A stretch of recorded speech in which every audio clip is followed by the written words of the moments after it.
Good afternoon, Michael Malice here. Let that be your welcome for the next hour. We're continuing our crossover episodes with Dave Smith, who's on Twitter at Comic Dave Smith, one-third Legion of Skanks, host of Part of the Problem here at Gas Digital, star of the Libertas comedy special. By the way, you mentioned over the weekend that your Twitter numbers were spiking. Did you ever figure out why? Yeah, I guess there was some video, some like YouTube video that was like a compilation of comedians talking about police brutality. Oh. And it got like 700,000 views, and I was like the first comedian in it. Someone explained it to me. And they linked to it in the description? I didn't even notice, but that was the only reasonable answer to me, because I hadn't done anything, and I was getting like hundreds of followers in the morning, and I was like, what is happening in the world? Yeah. And then you get nervous. Like, is there some article about me? Yeah. Am I getting the wrong type of followers? There's some article that's like, Dave is a Nazi, and a bunch of people are like, all right, I'll check him out. Well, that sounds pretty good. That's par for the course. So let's talk about Nazis and all this stuff. So yesterday, before we started recording, I did a live stream with Mencius Moldbug, which is at youtube.com/MichaelMalesOfficial, which you watched. And you had some opinions on the stream and Moldbug, and I want to hear your thoughts on this, because he's been quite influential on me. I quote him extensively in my book, The New Right, and he's the one who originated the term and the concept of the Cathedral. And I was very glad when I asked him if he was comfortable with me taking his child, his Asian baby, and raising as my own for status purposes, that I was doing a good job of it, and he was fine with it. So I was very pleased by that. Yeah, I loved the stream. I mean, I was like really hooked into it. I thought it was really interesting. I like that guy a lot. I've read several of his pieces after a former member of my private Facebook group, who I unfortunately had a little bit of a weird falling out with. But he was like an ANCAP libertarian guy who took like drifted pretty far right. And he had been challenging me to read his stuff, and I started reading it. It is very interesting. It's difficult reading. He's a very smart, very talented guy, but it's not light reading. It's not exactly your Facebook friends are wrong about AOC. Yes. Like that kind of just retard stuff. Yes, that's what I like. I like nice, gooey, ebook level failed podcaster stuff for free for the price that I'm comfortable and that I can afford. But I really do enjoy his perspective, and I really liked the stream. He's got a different angle and a different critique of the status quo than I have, and I think than you have too. And it's kind of interesting to hear. And there's, while I don't always agree with all of his conclusions, I find them to almost always be really fascinating thought experiments. So it's like, oh, that's an interesting way to think about this. I'm not convinced he's right about everything, but it does like tickle my brain. I'm like, okay, this is like fun to think about. Yeah, there's a whole section of that live stream which I'm going to just blatantly steal from my upcoming book, where he talks about, like something that I've been fighting obviously very heavily is the black pill, the concept that we're doomed both as a world or just the West or on an individual level. And I hate that. And not only do I hate it because I think it's very destructive psychologically, I think it's untrue. And you see this because, people who have TDS, if Trump's president, I can't find happiness in my life. And when you say it out loud in that sentence, it's really just so absurd. You wonder if the person's trolling or just bad at satire because it's nonsensical. And the same thing, you think, oh, well, if, demographic trends continue the way they are, my children, America will be ruined. It's like America's gotten a lot better than it was, under Woodrow Wilson, FDR, the Red Decade, where, you basically had the entire media was literally Stalinist. I just finished a book, which Moldbug likes a lot, called The Red Decade by Eugene Lyons, who had been a reporter in the Soviet Union. And when they were having these trials, the Soviet Union were putting people on trials, hardcore communists who had been there from the beginning. And they were standing up and confessing to things like, I met Trotsky in France in this year, and we plotted to overthrow the revolution.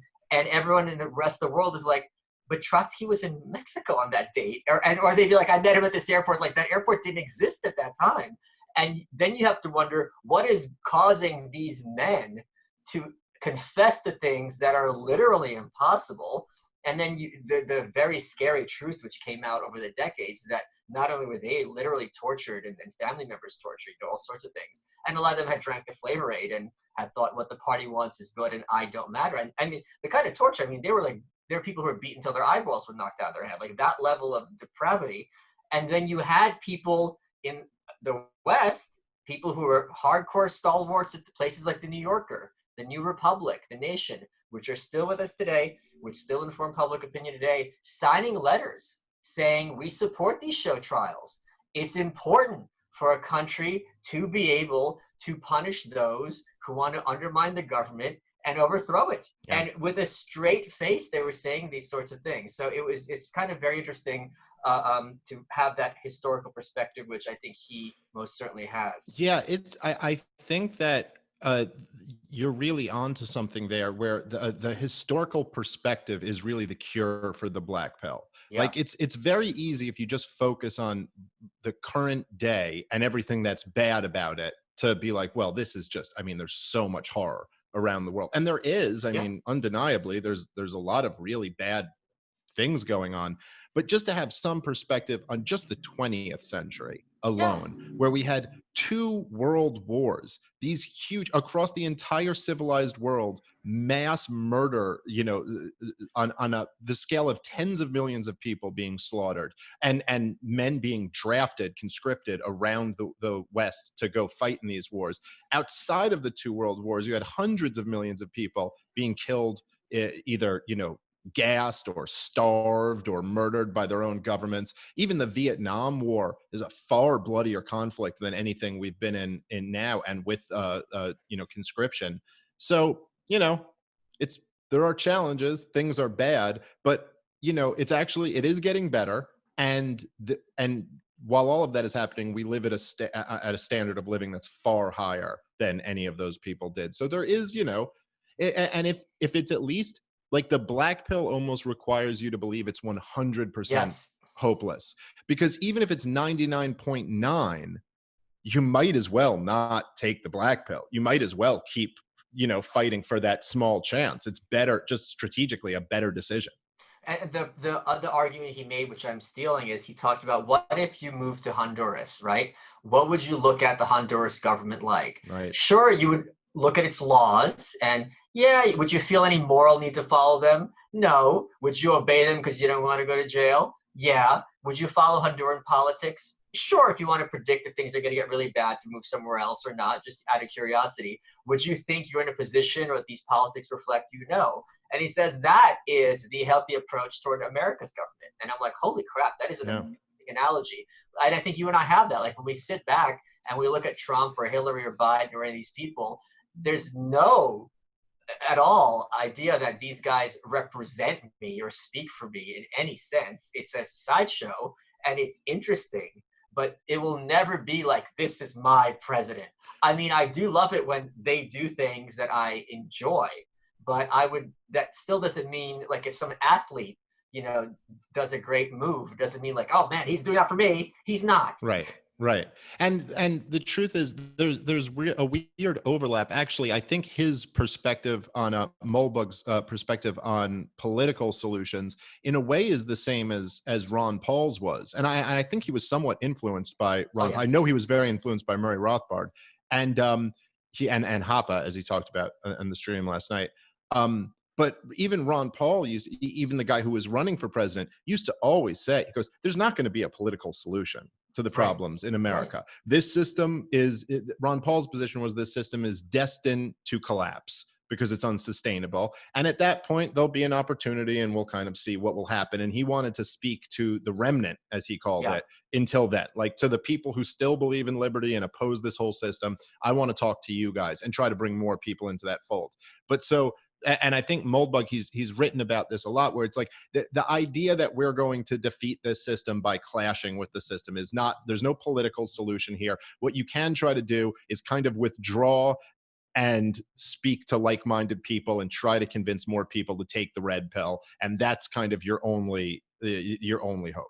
And something else he said, which I thought was very interesting and would be inspiring to a lot of people, is that he sees it going how it would end, like East Germany, Meaning at a certain point, you sit them down, you go, look, the jig is up. It's been up for a long time. You don't have to keep going to the office pretending all this crap. On the other hand, we're not going to put you in jail. Okay? That's the deal. You go home and shut the hell up, and you don't get punished for all your depravity and malfeasance. Deal? And they're like, fine, I get to go home. So I think that is going to start escalating in the coming years. Did you watch when I believe her name was Jenna Elias was on Brian Stelter's show? She was Trump's personal lawyer. And she called him to his face. She said, "You are not a journalist. You are an activist." No, I didn't And see that. oh, so this That clip sounds went great. yeah, this clip went viral over the weekend, and his whole point was, this was amazing. I wonder if these people, there's two scenarios: either they don't know how they come off, or they're playing to an entirely different audience and they are coming off correctly. I don't know. I think it might be both. But he was, she was calling him fake news on his show. And he goes, Jenna, I got to tell you, in 20 years, like your kids and your grandkids, they're going to be embarrassed, blah, blah, blah, blah. And as bad as it is when someone brings up their own daughter, like, how am I supposed to tell my daughter why George Floyd is dead, right? It's like, no. How are you going to tell your daughter? It's like, why do you bring up my grandchildren who haven't even been born yet to make the point that they're going to be embarrassed that I came on CNN and told Brian Stelter that he's fake news? It's the level of arrogance there is amazing.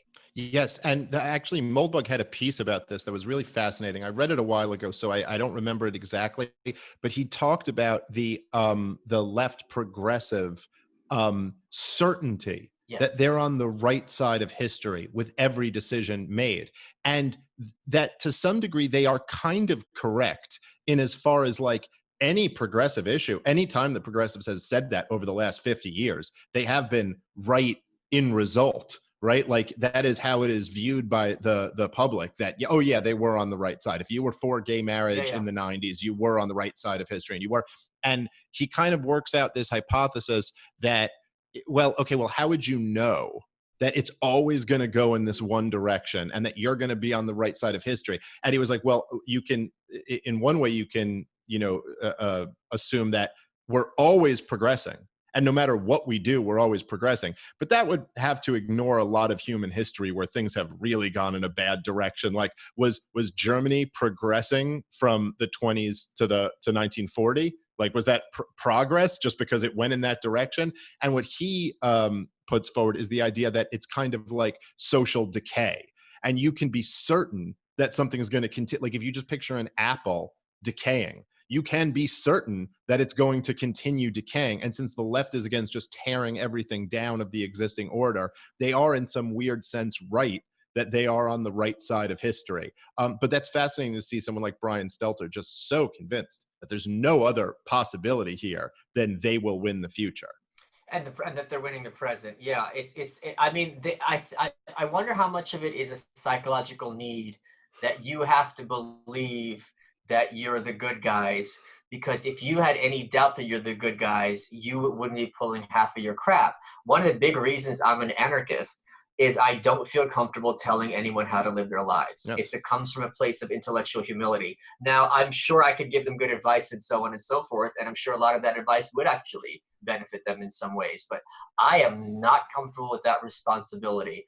And I think a lot of times, and I don't think this is particularly insightful, those people who feel comfortable taking that responsibility for other people, that's just their way to externally validate their own need to feel important and correct. It's like when you're young, and I whenever I talk to young people, I always tell them this. You ask for advice from your fellow dopey friends, and they don't know what the hell they're talking about, but they feel the need to give you advice because they don't want to not have advice, and it makes them feel good if that they're kind of up here and you're down there, if you're as a subordinate asking them for advice. And basically you have idiots telling idiots what to do, and then they're all idiots in a circle together, and they shrug their shoulders and say, well, life isn't fair. It's like, no, you just don't know what you're talking about and should have said, I don't know, ask someone who knows. Yeah, no, absolutely. And I do think there is something in the belief in liberty and having some humility that's very connected. Milton Friedman gave a speech about that once, and he ended up like blasting Ayn Rand and Ludwig von Mises in the speech in a very unfair and kind of shitty way. But the point he was making was that that is one of the central like values of libertarianism, is a sense of humility, that even if I really think I know what you should do, I can't be certain of it. And so I really shouldn't force these beliefs on somebody else, with the exception of like, okay, you can't force your beliefs on others. But yeah, I agree with that. And I think I made this point maybe on one of our crossover episodes, but that I was watching this documentary on abortion from a very progressive point of view, a very pro-choice point of view. And there was this abortionist, this woman who was an abortion doctor for like 30 years. And she was like, listen, there is no moral issue with having an abortion. This is a fundamental right of a woman to choose whether or not she has a baby. And it's kind of like, well, yeah, you better believe that. Yeah. I mean, you better not entertain the thought that you're murdering a baby, because even to entertain that thought, you go, oh my God, I am a serial murderer of babies. Babies. I mean, that's a really bad position. So someone like Brian Stelter, to a less, dramatic degree, also, you really can't entertain the thought that you could be wrong, because then you are a propagandist. And that's a tough, that's a bitter pill to swallow. Yeah, but although that's fair to say. There was a Supreme Court decision that just came down not that long ago, and basically they found that discriminating based on homosexuality is discriminatory. There were 3 judges who voted against this. Now, there is a large percent of the population who have been taught and sincerely believe that the point of the law is to force outcomes that you find desirable.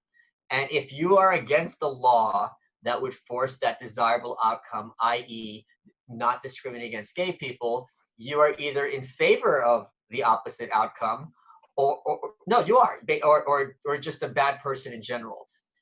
How do you ever engage with those types, or do you think that there's any way to change their minds? Because I have no idea how.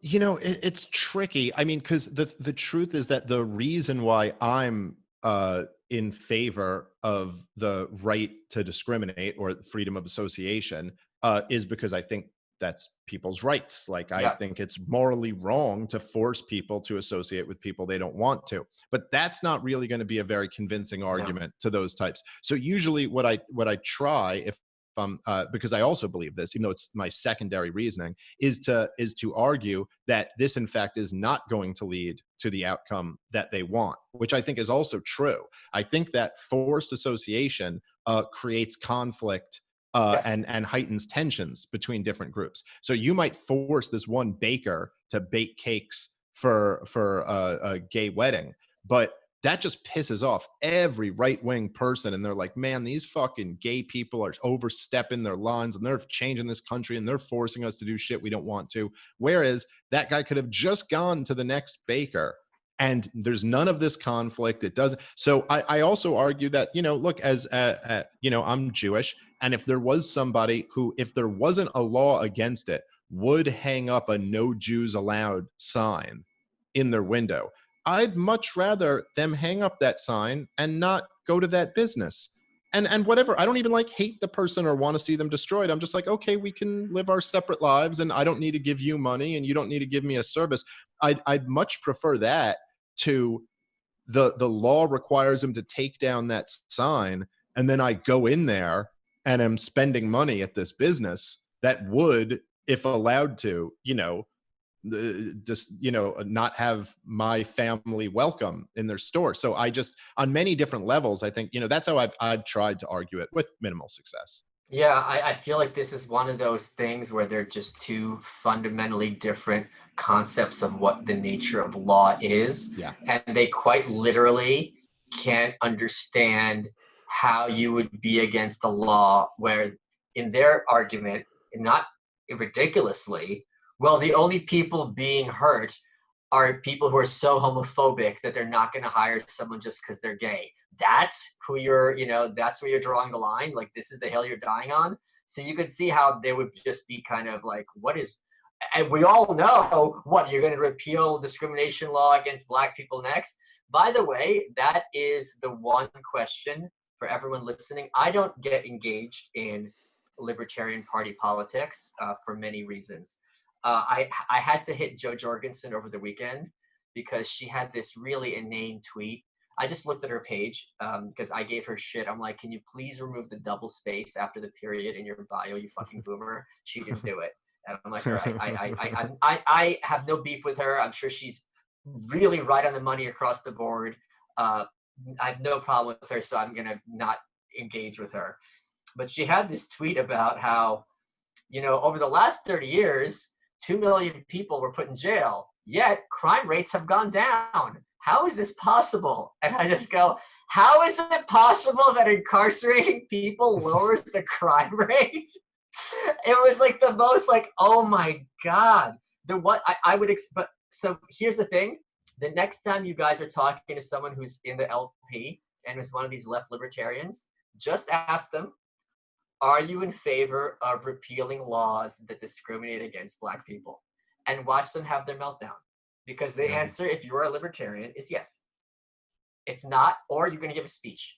That's just going to be, throwing the smoke bomb of you running away because you can't handle the cognitive dissonance or how you're going to come off. Well, yeah, and Ann Coulter said this years ago. Huh? It's Ein. Oh, yes, I'm sorry. Ann Coulter. She said this back. This might have been in like 2012 or something like that. About 9 years ago. But she said that she was on Stossel's show, and she said libertarians are a bunch of pussies. And they bleeped out pussies, but she said it on Stossel's show. And she goes, oh, you guys can't talk about legalizing pot enough. You're always trying to suck up to the left. How about freedom of association? Why don't you go tell the leftists where you stand on that one, huh?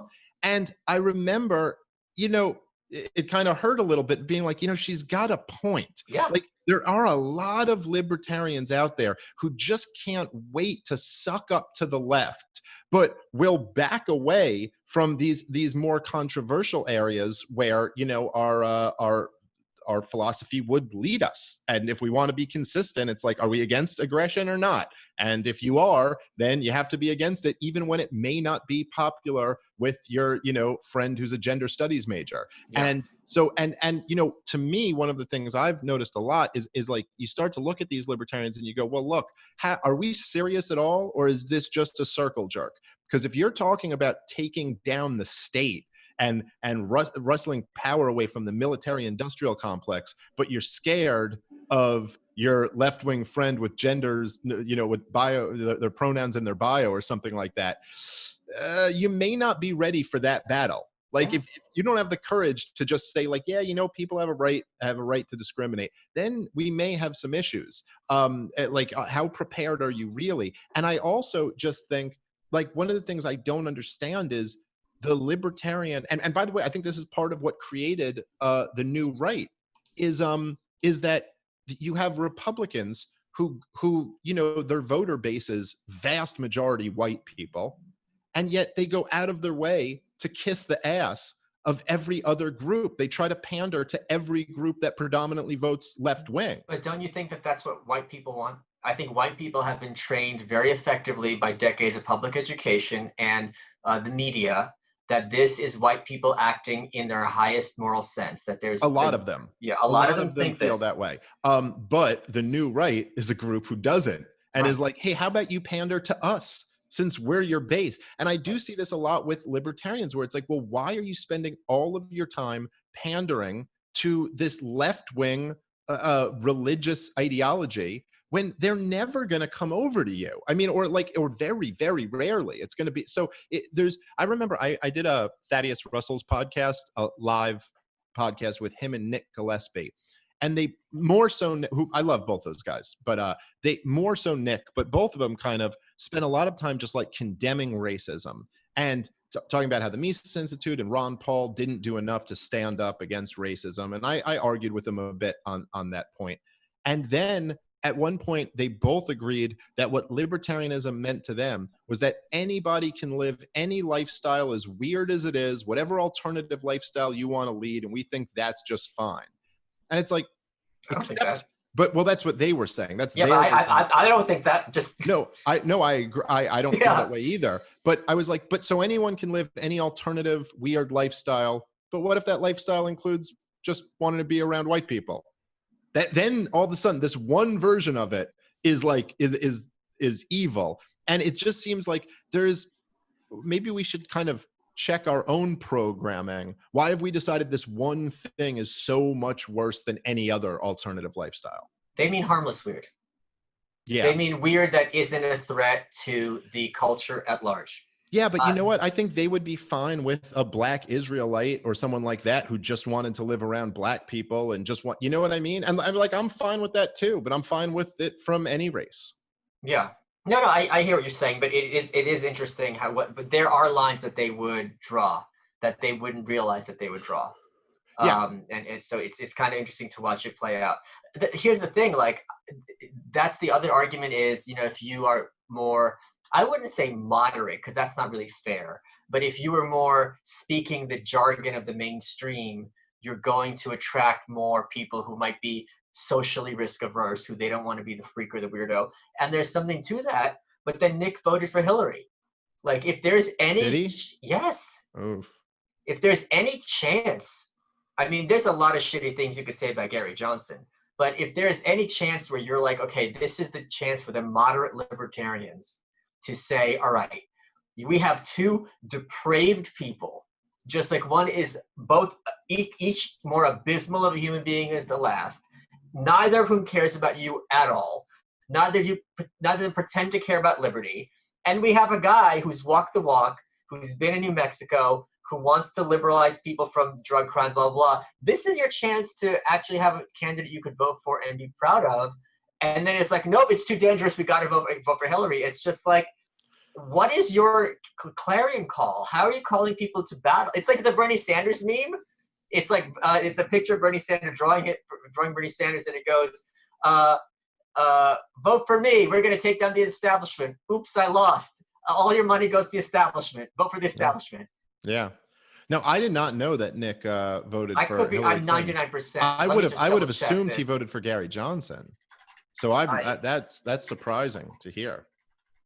I am 99% sure about this, and I could be talking out of my butt. Walter Block versus no, that the debate was. I know. Should you vote for Trump? I could. Okay, maybe I'm talking out of my ass. I'm 99% sure that you might be right. I don't know. Yeah, I would just assume that he would have voted for Gary Johnson. I would have hoped that they would vote for Gary Johnson. Nick will argue that they shouldn't vote for. Okay, he doesn't say who that he voted for here. Okay. Yeah, no. Walter Block was making the argument that debate, libertarians should support Donald Trump. Yeah. And look, he made a compelling case for it. And he won the debate. Yeah. Yeah, he won the debate. I didn't end up voting for Trump, but I understood where Walter Block was coming from. Yeah, but you're not a member of the LP, and you're not a member of the Washington Libertarian sphere either. I am a member of the LP now. You weren't then, right? I wasn't at the time. Yeah. So let's talk about Freedom Fest. Yeah, let's do it. So we're going to be there. Yes, sir. Okay, so I am dreading it because I don't like the masses. Although I'm talking out of my ass, because literally, like with one exception, everyone I've met has not only been like cool, but like someone I've enjoyed speaking with. So it hasn't even been like average, it's been above average. And yet still, like, I know they're out there, and it's going to be kind of Spurgfest 2020. Have you been to Freedom Fest before? No, this is my first time, but unlike you, I look forward to all of that. Like I'm the thing that I'm bummed out about is I'm like, oh, what's like social distancing and stuff going to be the guidelines there? Or are we not going to be able to just hang out and take pictures? That's my and like excuse. now Sorry, you have, 6 feet away. I'm diseased. But you know what's funny is that it's like this hang up that you have, because you do love your audience. You have a really special relationship with your supporters and your listeners, and you like interacting with them. But when you get into this situation with big crowds, even though, as you just acknowledged, the vast majority of your interactions you really enjoy, you have this dread of the really unpleasant interaction. There's where it's two things. One is I'm a hardcore introvert, so that's my introversion. Two is I'm a velvet rope person. So like, even if you have like the economics of a nightclub, which I'm obviously an expert on, models and bottles, baby. So even that $3 cover charge is going to have an enormously disproportionate effect on weeding out, the undesirables. When It's you true. have something like this, I feel like I'm scared it's going to be some sort of autism Voltron, and that they're all going to merge together, not unlike The Walking Dead when they form these super mobs, and they're going to surround you, and they're just going to be asking questions like, this actually happened to me with Greg, who's one of my buddies now, but he's like, yeah, on the January 23rd, 2016 episode of Kennedy, when you made this joke and Joanna Sochinsky laughed, were you being sarcastic or ironic? And I'm like, what? I don't know. Like, are you fucking kidding me? And like, he realized how absurd it was. And even that's not a bad interaction because it's like a funny thing. I feel like as your stature increases, and let me ask you if you've seen this, I feel like at a point, and I've seen this happen with people who are much bigger names than I am, there are those who get off on confronting you because then they get to feel like a big shot. Have you crossed that threshold yet? I really haven't. I've Okay. certainly noticed that like I get recognized in public a lot more than I ever did before. And when I go to these events, there's a lot more of my people who Yeah. want to talk and all that stuff. But I really enjoy all that. I've had for all the people who have wanted to confront me on Twitter and Facebook or Reddit or whatever, I've never had anybody like get in my face and try. I've had people who wanted to argue, but not like in a shitty way, like not in a shitty, like Yeah, somebody. that's my idea of hell. Like, I don't want to have an exchange of ideas. I don't want to have Yeah. discussion. I'm not interested. Well, I've had it. The only thing that kind of is like, They're so full of her own shit. I love it. oh yeah, no, this I is a have. preview of Freedom Fest. Well, I've had people when I'm out with my wife and daughter, like coming up and stuff, and I don't even mind them coming up and being like, hey, I like your show or blah blah whatever, but then like try to start getting into a conversation, and you're just kind of like, dude, I would love to, but like I got to go feed my baby, and we got like stuff, and it's kind of like so that's the only line for me where I'm like, okay, I'm out with the family now, I can't be like jumping into a conversation on the history of monetary policy Yeah, right I now. I was at a party a couple months ago, and I was under the influence, let's just say, and someone was there like, oh my God, I'm a big fan. I'm like, cool, cool, cool. And he's like, let me ask you this. What do you think are going to be the consequences of corporate media on local and state elections come November if Trump is at the head of the ticket? And I go, I just told you I'm inebriated, and now you're jabbering these questions at me. I don't know. Like, so, and the thing is, I'm only going to be there for a couple of days, and I want to kind of, see Tom. Tom and I are going to be debuting our cartoon. That's awesome. It's going to be a lot of fun, and so on and so forth. But it's just, and I also feel bad because I really hate that. Like, if there's like this has happened to me at events before. Like, if there's a bunch of people who want to talk to me, that I don't give everyone individual attention. That you have to be like Lucy at the chocolate factory, just kind of processing the people.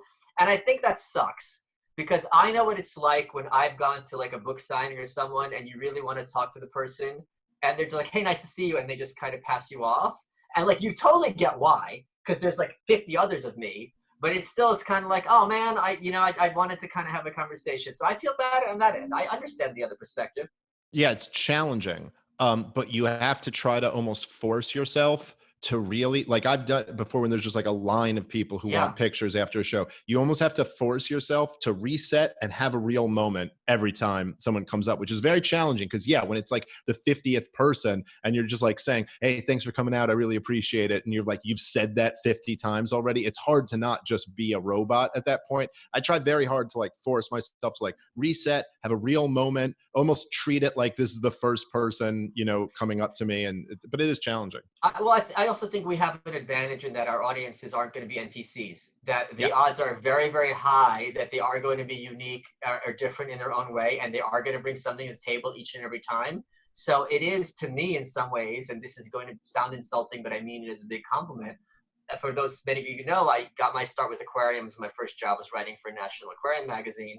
Like when you go to like a really cool fish store and every tank has like a new species, it's just like, oh my, it's on the one hand, it's overload, but on the other hand, it's really cool. And it is easy for each tank to be like, wow, this is this is that. And I gotta say, it's been very it's jarring and emotionally affecting me on a strong level.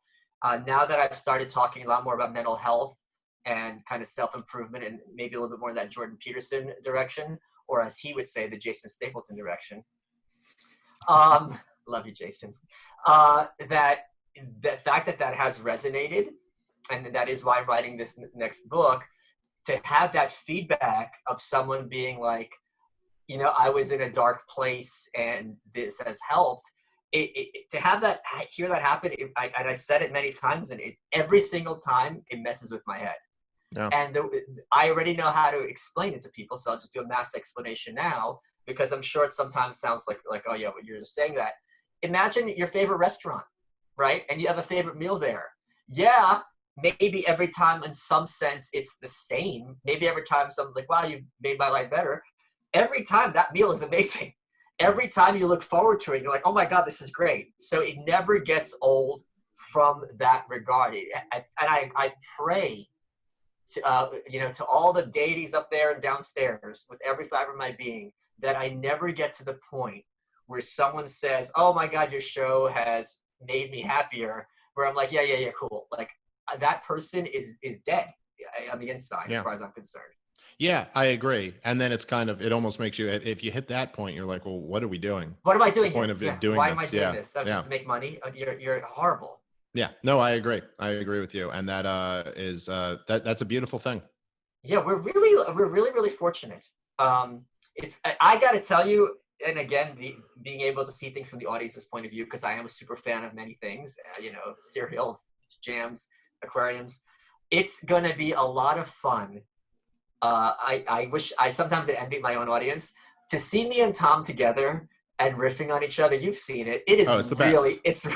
It's you guys have a great dynamic together. You at his 1000th episode, when you were just like tearing him apart on the stage, it was just so fun. And we had a huge turnout for that thing, even though it was like it got rescheduled because of a hurricane, but still got a great turnout. And that was just like such a fun event. I'm looking forward to the 2000th. I hope you're there at that one as well. Yeah, no, but I mean, just at the Freedom Fest, like, this is going to be incredible. Yeah. Tom is not only one of the most amazing people I know. And this has improved a lot. His EQ has increased exponentially since I've known him, and he is very aware of both his role as the straight man, but he's not a punching bag. So when we were doing the cartoon, I'll give you guys a preview. I was coming up with more of the one-liners than him. That's not his wheelhouse. But I would often come up with one-liners for him to take a shot at me, because it's also funny when the straight man flips the tables and like the wise ass gets the pie in the face. Then everyone's like, hell yeah, like good for Tom, like to put him in his place. So there's been a lot of both of that. The other thing there's been a lot of in the cartoon, and this was me using my sneaky Jewish subversion as much as possible, is like, I think in like half the episodes he's in a dress. And like whenever, like if we were talking about someone's history, like it's Ayn Rand and Hazlitt, I'm always Hazlitt and he's always Rand. And at one point he's like, why am I always in the dress? And I'm like, shut up, this is funny. And just the fact that he's this like Catholic dad, but he still gets the humor in it, and he's not literally putting on a dress in real life. I know at one point we do an episode on the media, and he's the weather girl for no reason. Just because the visual of Tom Woods as the weather girl is just so damn funny. I'm excited, and I was like, oh, I got to get you guys to like send me what you're doing. But now I just want to see it at Freedom Fest with everybody else. I haven't seen it. Yeah. I've seen one episode, and I was blown away, because it's one thing, because how we did it, we're recording in separate places. It's very, very different from recording like you and I are doing right now. Mm-hmm. And then to see it as a cartoon, it's like, oh my God, this is so cool. It's really exciting. And they gave me a good jawline. Tom, not so much. That she should have fought harder. That's a shame, Tom Woods. That's a real shame. What are you most looking forward to about Freedom Fest? And what are you most dreading? I'm really, honestly, just really, really looking forward to the hang. Like I'm looking forward to just being out with people, like with you, with Tom, with excuse me, but Jeff Dice is going to be there. Oh, So like cool. a lot of people who I love are going to be there, and I'm sure I'll meet some other cool people who I admire, who I haven't met in the past, and just I really do enjoy hanging out with fans and listeners. So I'll enjoy all that. The thing, honestly, that what I'm dreading is just like how much are these like whatever phase we're in Yeah. rules going to affect the shows and the hang. And then the truth is I'm hosting the entire thing, I believe. So there's always, when you're hosting an entire thing, there's always some part that's just kind of like, okay, go introduce these four people. And Yeah. that, whatever, they made it worth my while, and I'm excited to go. But that part is just kind of whatever. It's Yeah. part of Yeah. the job. Yeah, I think that I was it was funny because I got involved with this because Corey DeAngelis, who got retweeted by Trump. So I am extremely, I don't want to say jealous, but jealous. He was talking to one of the organizers, and the organizer's like, Corey's like, oh, they want you on a panel. And I'm just like, not even at gunpoint. And I'm like, no, they're gonna have to pay me, and I'll give a talk. And then they said, hey, why don't you do a thing with Dave? Why don't you do a couple of things with Tom? I'm like, oh, that's just heaven for me. So it's going to Right. be a lot of fun. I'm going to be giving a talk on why we should be optimistic about the future. And I'm really excited to put that forward because I think this is something that is very necessary. No one needs to hear me talk about what we need to end the Fed, but this is the kind of thing where I think will really, and also it's fun for me. Because if I get to be the guy who's rallying the troops, the coach, like that, I think that's what the coach does in sports. I don't watch sports. That is awesome. Like you want to be that guy. And Yeah. that's another one of the themes that I'm writing about in the book is like, you know, that guy who takes people out for their birthday, that could be you. You just have to think of yourself like that. It's just $20. Spend it. Yeah. No, absolutely. And that's that goes along with, or that is the whole fighting the black pill thing that I think is pretty important. And if we don't, then we're doomed. So if the good people who have the good ideas accept that it's hopeless, then it is a self-fulfilling prophecy. Then it is in fact hopeless. Hey guys, Michael Malice here. I want to take a second to tell you about Beachbody. What is Beachbody? It is the streaming platform that will help you get in shape. Those gyms are still closed and it's driving me absolutely crazy. Here's what you do. You text Malice to 303030, 303030, full access to the platform for free. Free trial membership. Here's how it works. They've got a ton of trainers. They've got a ton of programs. They've been around for many years. What you do, you find someone who looks like what you want to look at, and look at the workouts that they have. They've got bodybuilding, weight training, cardio, yoga, even dance workouts. They will have videos to show you how to do the movements. It's a good way to have a different workout every day and to stay in shape using trainers that you like. This is the company behind P90X, the company behind Insanity. If you just text Malice to 303030, you will get your free trial membership for Beachbody On Demand. Let's get back to the show. Let me ask you this, because I'm having trouble I've gotten so far in the white pill, I'm having trouble understanding the black pill. So let me see if you can help me out, and I'm not being ironic. To me, the syllogism is very clear that by far the most destructive force in this country, I would say, is the corporate press, because it causes war, it controls the government, it controls what the limits are of public discourse. Tom Woods is 3x5 card of allowable opinion, right? Given that it also seems indisputable to me that their prestige is collapsing, that there's increasing numbers of people left and right who regard them not just as a suspect, but as a joke and as having an agenda. The fact that so many people are using the word agenda, like which was my insistence and not bias. Once they lose their power, a lot of this other stuff solves itself. And that is at least in some ways a major move in a positive direction. Given that, how can people not be optimistic? Because we haven't won anything. I mean, that's just kind of What about Syria? We're not in Syria. That's a win. there's That's still a some huge troops. There's still some troops in Come Syria. on. We should have been, we were going to be there like in Iraq if they had their druthers. Sure, but I don't know if I would count Syria as a huge victory. I mean, yeah, I actually think, to be honest, I think what prevented the full-out war in Syria is the same thing that prevented the full-out war in Iran, which is just that the top brass of the military were like, we can't actually do this right now. Like, we actually don't have a strong enough military to commit to another Iraq war style thing. Because if we go into Syria, it's going to lead to Iran, and we can't fight all of these wars right now. Our volunteer force is just too depleted, and we can't. This is going to be a serious, this might, I mean, fighting a war with Iran might be worse than Vietnam. This is not the war in Iraq, as bad as the war in Iraq was.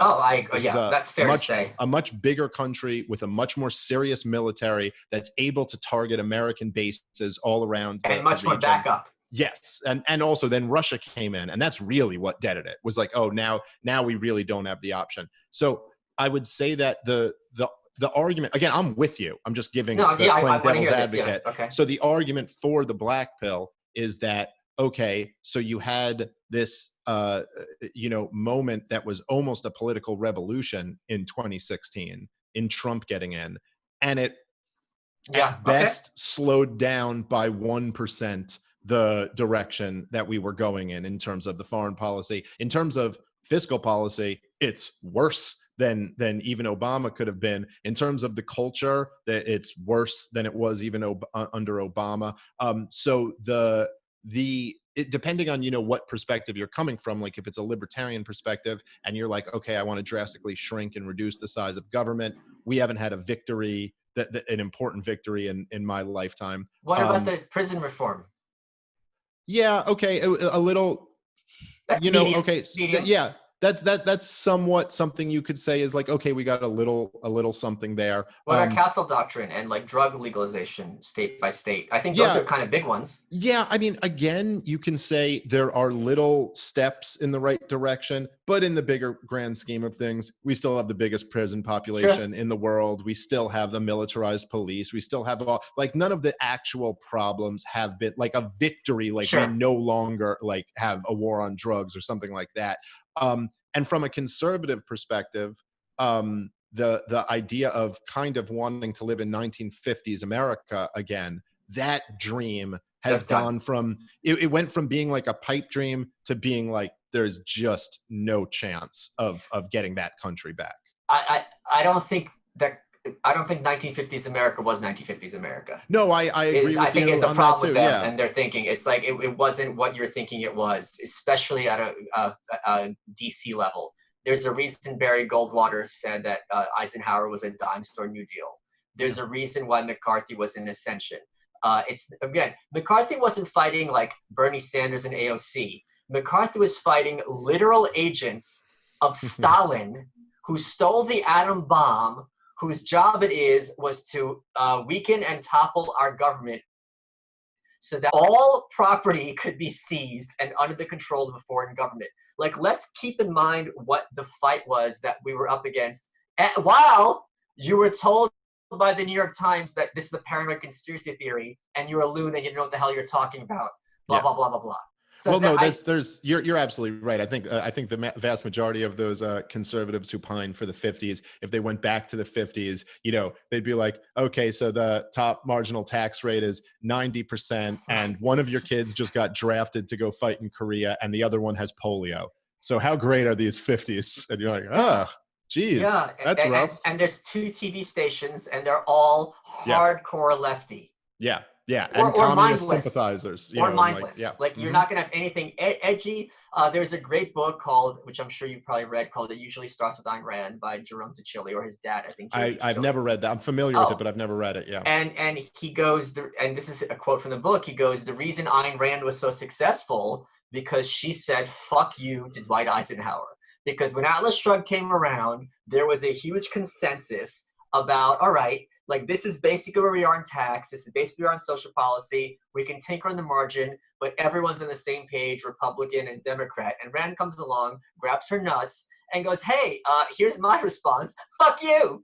I don't agree with any of this shit. I'm turning over the table. And if you don't have, Black Lives Matter. Like she really was she was clearly a hardcore radical. And I think it's hard for us to imagine how brave she was, because we are in a culture now where you could have any view on the internet you want. I mean, sure, you're going to have to be anonymous, but if you want to be full-blown Stalinist, full-blown Nazi, you're going to find other types. She did not have that.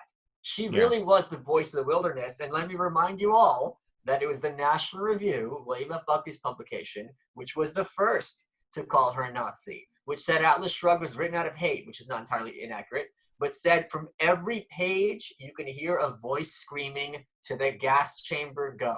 This is 1957, Atlas Shrugged being reviewed by Whittaker Chambers in National Review.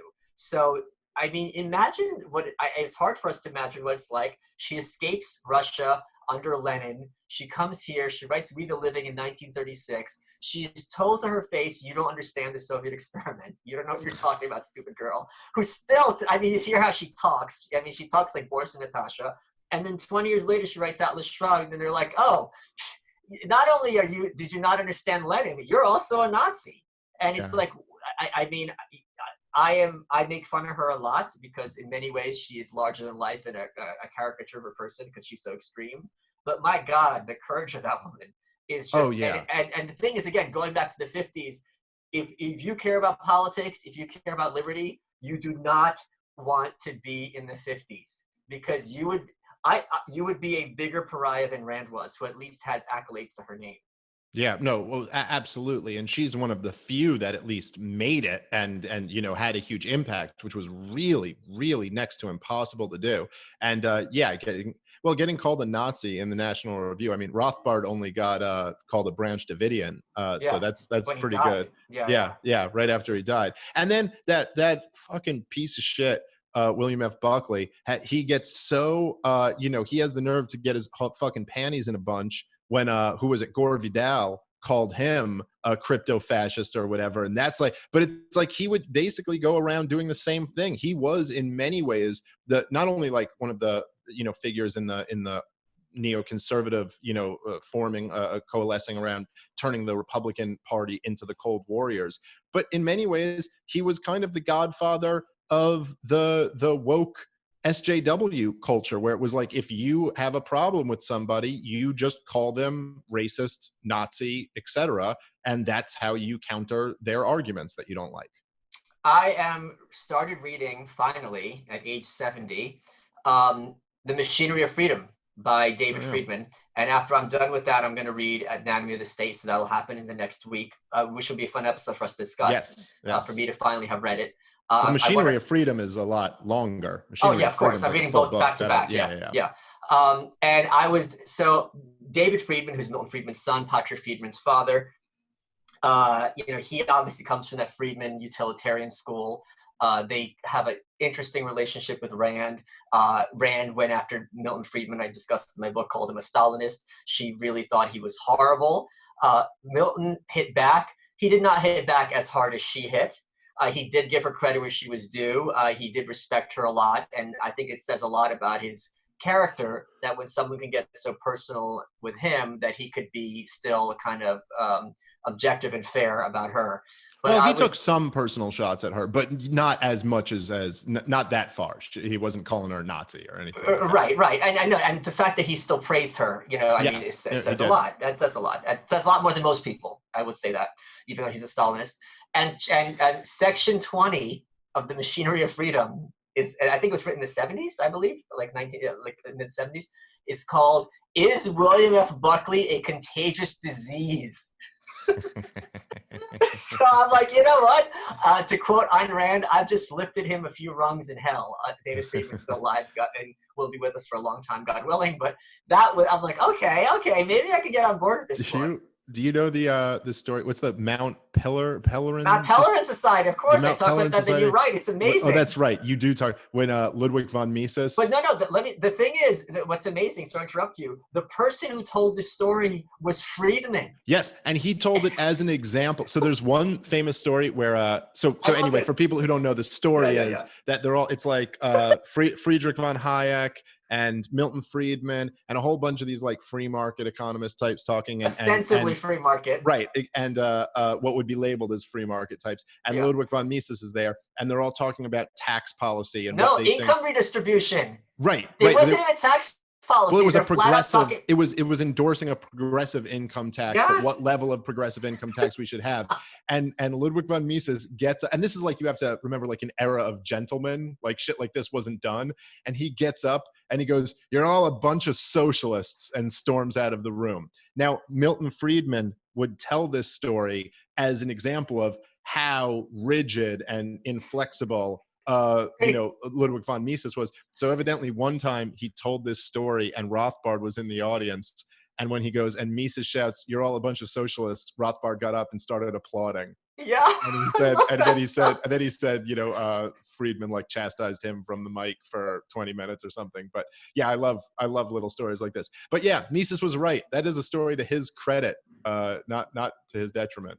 There was, and we're going to leave on this other story, which is in Radicals for Capitalism, because this is one of those stories that you hear bandied about and you wonder if it's true because it's too good to be true.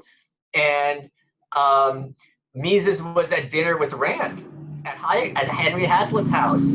And Mises, they're getting into it. And I mean, Rand could not respect Mises any higher. And the feeling was mutual. Other than this incident, it was very clear. And Rand goes, "You're talking to me like I'm some stupid little Russian girl." And Mises goes, "Well, you are." And Rand takes a plate and throws it against the wall. And I'm like, oh, this is just beautiful. The thing that's just amazing is what I hate about libertarianism versus communism. Like, people who are still members of the Communist Party would have their meetings and they would talk about these random figures from history and like, oh, this one led a strike, and just grotesquely over-exaggerate their importance. And when I got involved with like liberty-based politics, I'm like, this cannot be the case with liberty-based politics. You can't have all these old people just talking about, God bless her, Joan Kennedy Taylor, and be like, oh, if it wasn't for Joan Kennedy Taylor, it's like, I love Joan Kennedy Taylor. I met her. If she didn't exist, it really wouldn't be that much of a difference. But the fact that we have all these kooks, and they had to be kooks. This is to Thaddeus Russell's point. You have to be a little bit on the margin to look at things from an arm's length point of view, as well as have you have less to lose because less social status. And when people don't look at these kooks with affection, like their wacky aunt, and use it as a term of attack, that bothers me. I completely agree. I was talking about this just recently, where there'd be these doctors who were coming out and questioning the COVID lockdowns. And then people would be like, "But look at this guy, he's a little bit kooky." And you're like, yeah, but who else is going to go against the entire system? Who else is going to stand Dr. up? Fauci? Yeah, right. Exactly. So that's always, if the system is corrupt, the people who stand up against it are always going to be a little bit kooky. That's just the nature of the beast.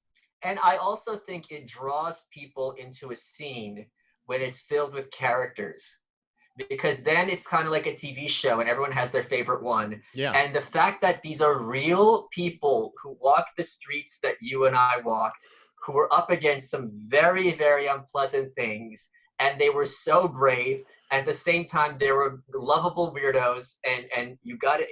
A lot of it, it's not so lovable. The stuff she did with her husband, Rand, I don't love it. I don't like it at all. But stuff like this. What is that? She cheated on him or something? No, she had a protege who was like 20 years younger. And then they were both married. And at some point, she's like, okay, he was basically putting forth her ideas of objectivism as a lecture series. And at a certain point, she goes, all right, we need to have an hour together, like once a week, just us, meeting of the minds. And the spouse was like, okay, that's cool. Because they're all friends together. They would hang out together. They call themselves the collective as a joke. And at a certain point, she was honest in her own autistic way.